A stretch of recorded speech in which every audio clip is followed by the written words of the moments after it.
Hello, welcome to Stimulus Checks, Credit, and More. Germany has decided to close its airspace to Russia for 3 months. The British Foreign Secretary said he supports the calls of those who want to go to Ukraine and fight. In the statements made in Europe, everyone now agrees that Putin wants to establish a Russian empire. Late on Friday night, the United States approved $350 million in security assistance to Ukraine. In a statement on Saturday morning, the Ministry of Foreign Affairs announced that it will include strong defensive assistance to help Ukraine deal with armored, airborne, and other threats. The U.S. has supplied Stinger anti-aircraft missiles to Ukraine in the past few weeks, but the top defense official did not detail fully equipped types beyond the Javelin anti-armor missiles. This means more problems for the morale-low Russian army. Stinger missiles proved how successful they were in hitting Russian warplanes in the early days of the war.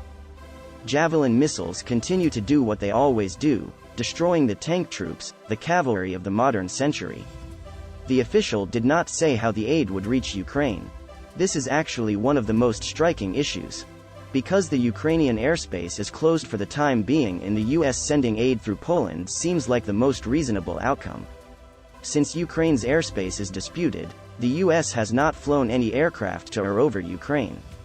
But countries like Poland have made it clear that they are sending ammunition to Ukraine by ground convoys, which is one of the only viable options given the current situation.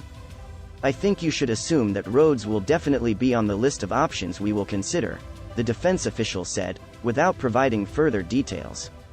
Secretary Blinken made a statement regarding the planned military air shipments this morning. This comes after an announcement from the White House late last night allowing up to $350 million in additional military aid to Ukraine. U.S. officials and those from other countries in the NATO alliance said yesterday that they fully plan to continue supplying weapons and other supplies to the Ukrainian armed forces, which are on their third day of fighting the invading Russian forces. This package will include more lethal defense assistance to help Ukraine address the armored, airborne, and other threats it currently faces, Blinken said. It is another clear sign that the United States stands by the Ukrainian people in defending its sovereign, brave, and proud nation. He didn't give any details about what weapons systems the U.S. government currently plans to ship, but the reference here to their ability to respond to airborne threats points to planned shipments of air defense weapons. Stinger shoulder-fired surface-to-air missiles, also known as man-portable air defense systems, MANPADS, are among the easiest and most practical anti-aircraft weapons for American officials to ship for war zone reasons. As can be seen from this, it is a certain fact that an additional military support package of $350 million includes thousands of Stinger anti-aircraft missiles and thousands of Javelin anti-tank missiles. It is also estimated that advanced combat infantry weapons are also included in the package. The average price of Stinger anti-tank missiles is $40,000, and the price of Javelin anti-tank missiles is around $175,000. When we calculate it briefly, it is likely that at least 1,000 Javelins and several thousand Stinger missiles will be included in the package. Another possibility is the Polish Pioran, another type of MANPADS you can read more about here. The Polish government had previously pledged to supply the Piorans to Ukrainian forces, with reports indicating that these weapons would be exported first to the United States as part of transfer arrangements. In a tape interview released Saturday, U.S. President Joe Biden said that one of Russia's biggest strategic goals regarding its invasion of Ukraine is to hold NATO and the European Union together. From the very beginning, my aim was to make sure I kept the whole of NATO and the European Union on the same page. Because all Putin thought he could do was divide NATO and create a huge opening for him. And that didn't happen, Biden told podcaster and commentator Brian Tyler Cohen. Biden also predicted that Russia will pay a heavy price for its invasion of Ukraine, both in the long and short term, adding that the conflict has brought Europe and NATO closer together. It's creating exactly the effect it's intended for, Biden said of Putin. When asked about the sanctions, Biden argued that he believes this is one of the only ways to punish Russia without risking war on a global scale. You have two options: start a third world war, physically go to war with Russia. Or two, make a country that is so violating international law pay a price for doing it, Biden said. He also noted the U.S. defensive arms and economic aid to Ukraine as the country continued to fend off the Russian advance. Also, a senior U.S. defense official told reporters on Saturday that more than 250 missiles had been launched from Russian forces in Ukraine, as of this morning, Eastern Time. The majority of missile launches continue to be short-range ballistic missile types, he said. He said the Russians continue to affect civil infrastructure and residential areas with these missile attacks, adding that, "We cannot tell you whether these places were targeted intentionally, but we have no doubt that civilian infrastructure and residential areas were hit by these dams." The official also said that as of this morning, the U.S. has no indication that the Russian military has taken control of any city, and that he added that there are intermittent power outages in Ukraine, but the internet is still generally available. A senior U.S. defense official told reporters on Saturday that Russian President Vladimir Putin now has more than 50% of the total force gathered in Ukraine. The official said that 50% consisted of mainly combat power. "Obviously it will have to sustain them," the official said. "There is no breakdown by company or unit it owns. The farthest we can comfortably go is that more than 50% of its total power is currently deployed in Ukraine." Also, Pentagon Press Secretary John Kirby denied on Saturday Russia's allegations that it was using surveillance drones to assist the U.S. in attacking the Ukrainian Navy's ships over the Black Sea. Russian allegations that the United States was involved in any way in Ukrainian naval operations near Zmeny Island are false, Kirby said. Earlier on Saturday, Russia's Ministry of Defense said it was most likely American UAVs that directed 16 Ukrainian ships to attack Russian Black Sea Fleet ships near Zmeny Island on Friday. During the attack of the Ukrainian ships on the provocation zone, the U.S. strategic drones RQ-4, Global Hawk, and MQ-9A, Reaper, were on the hill, Russian Defense Ministry spokesman Major General Igor Konashenkov said in a statement. Konashenkov said that 6 boats belonging to the Ukrainian Navy were also destroyed in the conflict, but 82 Ukrainian soldiers from the island were not injured.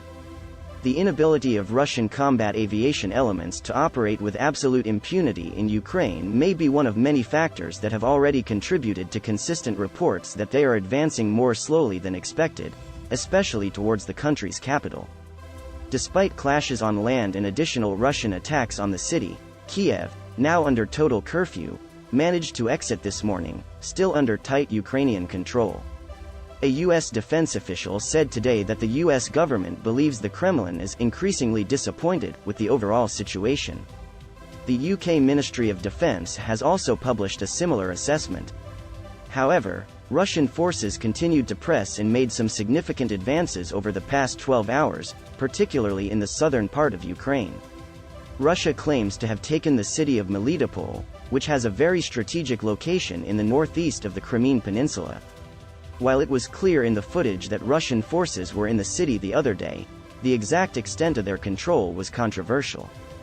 The violence in the conflicts between Ukraine and Russia is increasing day by day. In the region, the Russian army completely surrounded Kiev. On the 4th day, Kiev comes under the control of the Ukrainian army and serious measures are taken. The disintegration of the Ukrainian people in the army, which Putin expected, did not happen. The armed forces of Ukraine react sharply in all urban centers in Ukraine. The Ukrainian people also give great support to the army. This is unexpected for Russian soldiers sent to invade Ukraine. While they thought they were just exercising, they suddenly found themselves attacking another country. In fact, videos of some Ukrainian citizens jumping in front of Russian T-72 tanks and trying to block the Russian tanks with bicycles and various objects are circulating on social media. It is very difficult for a soldier to make a sound decision when faced with such a situation. This is even more complicated when one remembers that the Ukrainian and Russian peoples are of the same ethnic origin. It is reported that the Russian soldiers complained that we do not know whom to shoot, they all look like us. Putin may have not yet succeeded in convincing the Russian people that this invasion was justified. This situation causes Ukraine to increase its psychological superiority day by day. Seeing the high resistance power of the Ukrainian army, the West is sending more aid.